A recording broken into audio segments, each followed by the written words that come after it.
not a Super Bowl, a Super Bowl ring.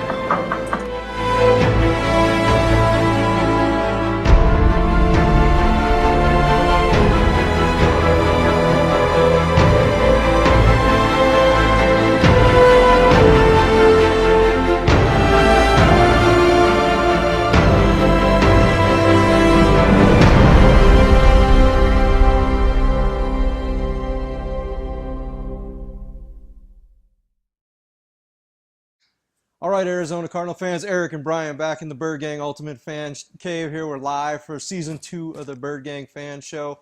Sorry about the opener if it brought back some bad memories from Carolina. I just figured we had to rehash that a little bit just to look back and see what could have been and probably what should be this year, in a matter of fact. So, Brian, welcome back. Glad to be back together again, Season 2. Yeah, absolutely. Hopefully it fired some people up, get them excited about the season coming up.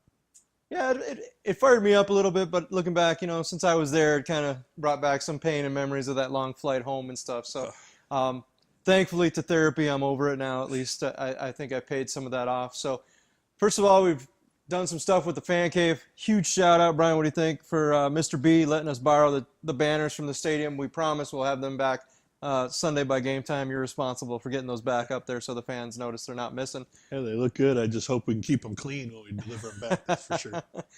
So looking back, again, last season ended in a rough kind of way. I think we kind of exceeded expectations.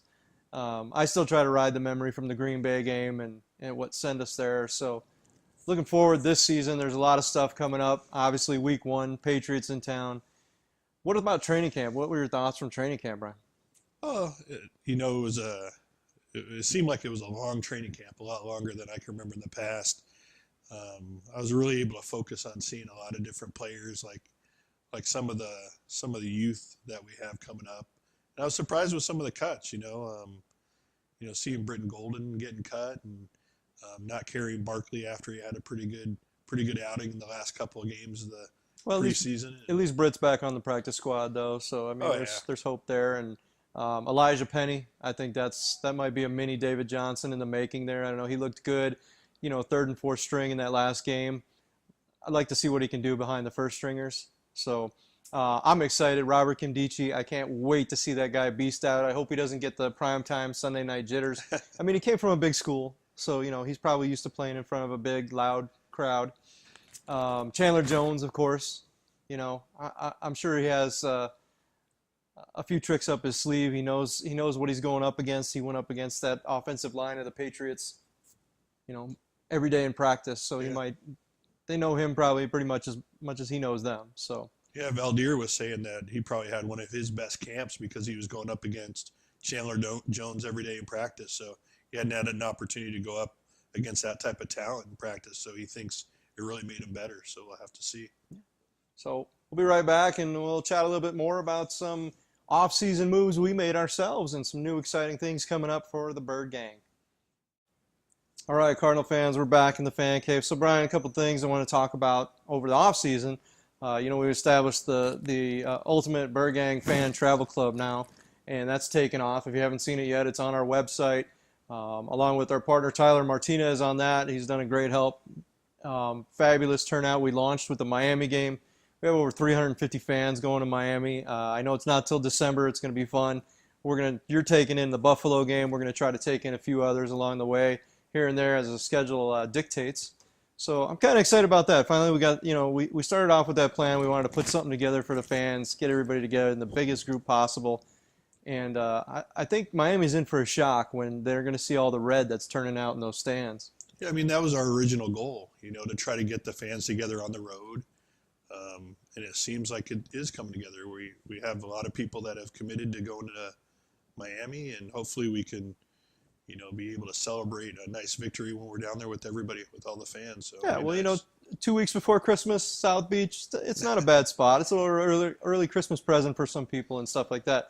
And speaking of road games, I don't know if you've gotten yourself into any of these new red season scratchers here, but take a look at that. I think I might have just won me a trip into Buffalo there with that winning. So I don't know that $25 is going to get you a trip, but that's not a bad little victory right there. Well, hey, at least they'll pay for my Uber ride to the airport, right? That it might do. You guys haven't seen them yet, get out and get your scratchers. And promoting the Arizona Lottery as well here, but you get a second chance. Even if you lose, you get a chance to even win season tickets, Cardinals memorabilia. If we win it, we're going to have to move something around and go from there. Maybe if I win something, I'll just raffle it off to one of the fans or something like that, and hopefully they have room in their fan cave still. Yeah, so. We might not have to move anything around if we can keep these. If we have to give them back, then we could probably fit something else in here. So looking ahead, Week 1 Patriots. What's your thoughts? Let's look offense first for the Arizona Cardinals. What needs to happen? What's the click that needs to go? Palmer to John Brown again. Of course, Fitz is going to be ready. I guess all the question is surrounding Palmer and if he's back from that hand injury. Yeah, I mean, hopefully the finger's not lingering in this season. I think the big thing is red zone execution. Even in preseason, like it seemed like we were moving the ball quite a bit. Running the ball well. It could be 3rd and 19 and we would get a first down, but 3rd and 1, we kind of struggled. Yeah. So same thing in the red zone. So hopefully, with some money invested in the offensive line. David Johnson looking real good at the goal line as well. Chris Johnson back again. Yeah. So the biggest thing in there is the two-headed monster then, and you still have Andre Ellington in the mix. So, we get late in the game and BA decides to bring in Andre Ellington with fresh legs. Anything can happen. We've seen him burst before and stuff before. He's been laid up with a few injuries. Right. We can see if he commits to Kimdichie at fullback. He's been whispering about that a little bit. Well, I'd like to see Kimdichie score a touchdown because we've been pushing for AQ and he never got one yet. Yeah, so unless we're doing the fumble Ruski this year, we're not going to see AQ get in the end zone. Maybe somewhere along the line. And I'm excited about the deep threat, the deep game. I don't think there's a faster, more threat of a receiving core anywhere in the NFL. No team is stacked with the speed that we have. I mean, some of the guys might be tiny, but the speed is going to open up stuff for Larry over the middle, stuff for the tight end, and then definitely the running game a lot more.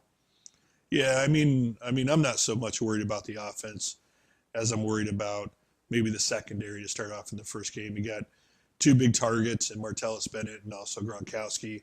At tight end, I know New England has Chris Hogan up and coming at receiver. Edelman will be back. Yeah. Blount carrying the ball. Hopefully, we just shut them down on the run.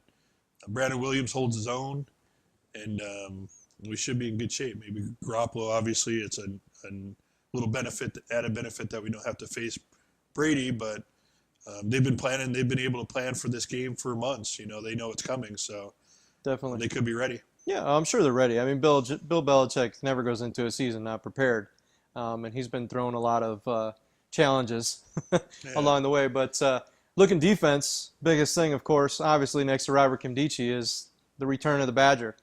I mean, I think he's back this season, and again, he don't care. So he don't care, that's for sure. So he's going to come full out. I don't know how many snaps he'll see in game 1. I know there was talk about easing him back in. Don't want to rush it and everything else, but I'm sure he's dying to play. I mean, he's ready. We had conversations with him over at the hotel during training camp and stuff like that. He told us he's ready. He's itching to play. That's a guy that plays for the love of the game, man. He just wants to get out there and do his thing, and that's what's great about him. So I'm excited about that. I'm excited to see Chandler Jones. I'm hoping we made the right choice by not pursuing Dwight Freeney. I don't know, Dwight could have taught these younger guys a few more things, I think, especially Kimdichie. So hopefully Kimdichie can learn a little bit more off the defense. You got Calais back, who Calais said, he's trying to play for the best season he's ever had. So hopefully we see that. Yeah, I know we kept 9 defensive linemen on the roster this year, they say, which is typical. You keep about 6 or 7. Yeah. So a lot of defensive linemen. Corey Peters had a really strong camp. So there's some depth there, some people that we're not even mentioning that could really contribute. Sure. So that'll be exciting to see as well. It was kind of a downside that we went after Mike Jenkins, and then he had one injury after another. We had the broken hand, and then we lost him to a season-ending knee injury. I'm sure there's going to be a few more free agents out there that BA and Keim are looking at, so I'm sure they got their head in the game there. And see what comes up. You know, you just got to move the pieces around a little bit and make it fit like they've done in the past. Yeah, maybe that's why we kept all those linemen. Maybe we'll deal one, see what happens. Sure. So in closing, we'll be back and fill you in on some Birdgang fan parties. Best spots in the Valley to watch the Birdgang, either home or away games. All right, we will fill you in. All right, Arizona Cardinal fans, we're back again. Closing thoughts on this. I just wanted to talk a little bit about the fan viewing parties. We have established a couple great locations in the Valley. We have Murphy's Law Irish Pub out in downtown Chandler, formerly a Seahawks bar.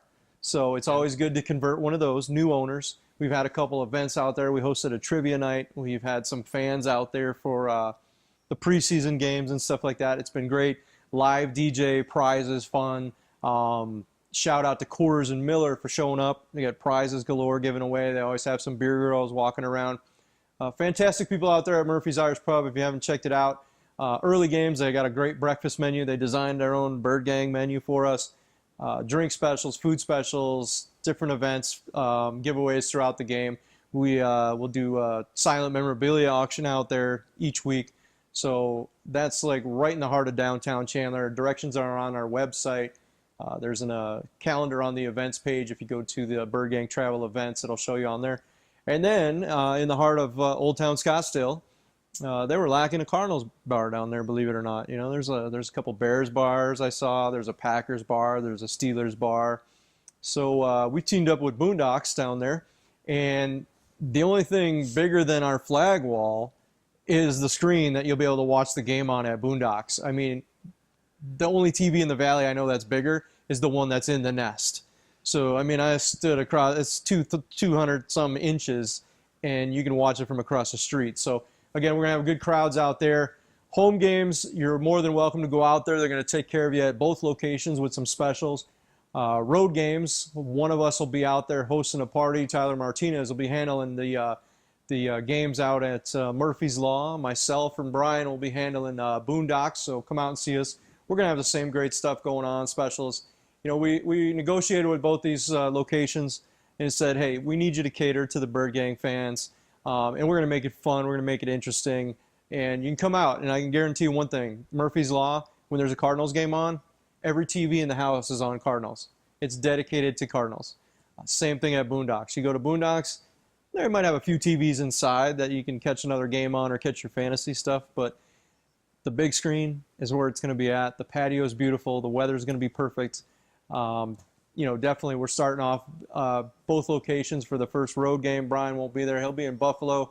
I'm going to stay back and head at Boondocks. So your thoughts on the viewing locations? I know you made it out to Murphy's with me. The food was ridiculously awesome. Yeah, I mean, Murphy's Law, you know, definitely a nice place. Has a nice setup for TVs, a projector screen that looked really good. Yeah. And the big thing is the fun. You know, there was drawings, there was things going on, and you're hearing the game. You know, you don't have to worry about walking to a bar where you might hear the volume. Yeah, or a bar where they vote on which game they're going to turn the audio on. Or they're playing music and you can't even listen to a game or something like that. So, yeah, I think it's a good environment right in the Chandler area. And then Boondocks, man, as the weather gets nicer, man, that patio is incredible. That TV is just patio's amazing. Going to be a place to be. You know, it's going to be fun. It is a beautiful way to be able to watch a game in that patio. And that TV, I don't know how big it was, but it's huge. And it looked good. Or as high def Donald Trump would say, it's huge. Huge. So, okay. Yeah, it should be good. So in closing, fans, that wraps up week 1 for Eric and Brian. We'll see you in the red zone. There you go. We got it.